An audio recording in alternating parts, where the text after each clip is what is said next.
बच्चों, अब अंतिम दोहा और चौपाई की व्याख्या समझिए।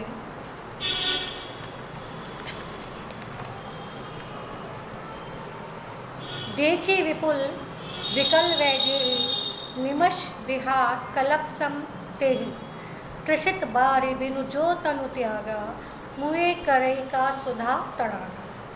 प्रस्तुत चौपाई में तुलसीदास जी कहते हैं कि प्रस्तुत पद्यांश में जब श्री रामचंद्र जी सीता जी को अत्यंत व्याकुल अवस्था में देखते हैं और उन्हें देखकर जब उन्हें इस बात का भान होता है कि सीता जी का एक एक क्षण एक एक कल्प के समान कष्टकारी रूप से व्यतीत हो रहा है, तब श्री राम जी को ऐसा प्रतीत हुआ कि अब बिना एक पल का भी विलंब किए मुझे शिव धनुष को भंग कर देना चाहिए, क्योंकि यदि उन्होंने ऐसा नहीं किया तब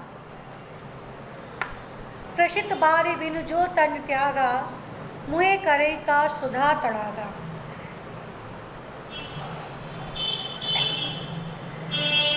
क्योंकि अगर उन्होंने धनुष भंग नहीं किया तो जैसे कोई प्यासा पानी न मिलने पर तड़प तड़प के अपने शरीर को त्याग देता है, तो मृत्यु के पश्चात यदि उसे अमृत का तालाब भी दे दिया जाए तो भी उसके प्राणों को वापस नहीं लाया जा सकता। का वर्षा सब कृषि सुखानी समय चूके पुण्य का पचितानी। उसी प्रकार जिस प्रकार खेती के फसल के सूख जाने के पश्चात चाहे वर्षा आ जाए, लेकिन एक बार सूखी हुई खेती को फिर दोबारा हरा नहीं किया जा सकता है।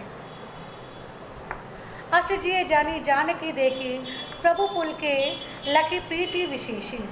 तो किसी भी कार्य को सही अवसर पर ही करना चाहिए, अन्यथा बाद में हाथ मलकर पछताते रहने के अतिरिक्त कोई लाभ नहीं होता है।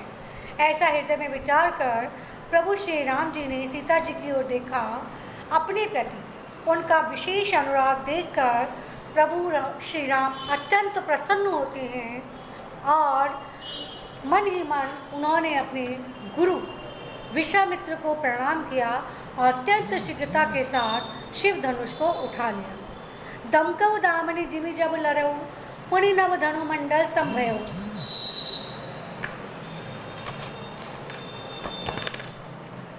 जैसे ही श्री राम ने धनुष को अपने हाथों में उठाया, वैसे ही बिजली की भांति चमका और आकाश में मंडलाकार हो गया। श्री राम ने यह सब कार्य इतनी फुर्ती से किया कि सब सभा में उपस्थित किसी ने भी उन्हें शिव धनुष को हाथ में लेते हुए, प्रसन्नता चढ़ाते हुए और जोर से खींचते हुए नहीं देखा, अर्थात किसी को इस बात का पता भी नहीं चला।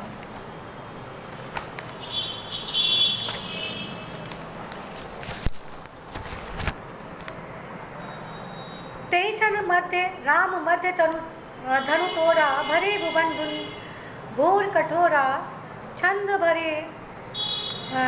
तेजन राम मध्य धनु तोड़ा भरे भुवन धुनि घोर कठोरा।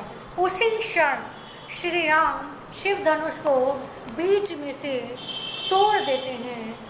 बीच में से तोड़ते ही इतनी भयंकर ध्वनि होती है जिसे सुनकर तीनों लोग जो हैं वो काँप उठते हैं। उस धनुष भंग की तीव्र ध्वनि जो है वो तीनों लोगों में व्याप्त हो जाती है। छंद है भरे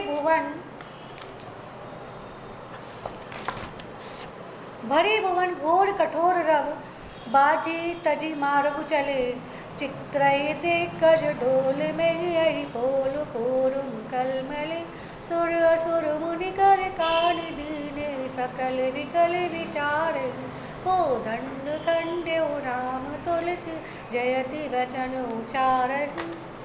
अर्थात तीनों लोक में उस भयंकर कठोर ध्वनि की गूंज व्याप्त हो गई, जिससे घबराकर सूर्य के रथ के घोड़े मार्ग भूलकर दिशा विचलित हो गए। समस्त दिशाओं के हाथी चिंगाड़ने लगे। भूमि कांपने लगी शेषनाग, बाराहा और कच्छप भय से व्याकुल हो उठे। देवता, राक्षस और मुनि कानों पर हाथ रखकर व्याकुल होकर मन में विचार करने लगे। तुलसीदास जी कहते हैं कि जब सभी को इस बात का पूर्ण विश्वास हो गया कि श्री राम जी ने शिव धनुष को भंग कर दिया है, तब वहाँ उपस्थित सभी जन जो हैं वो जोर से प्रभु श्री राम की जय जयकार करने लगते।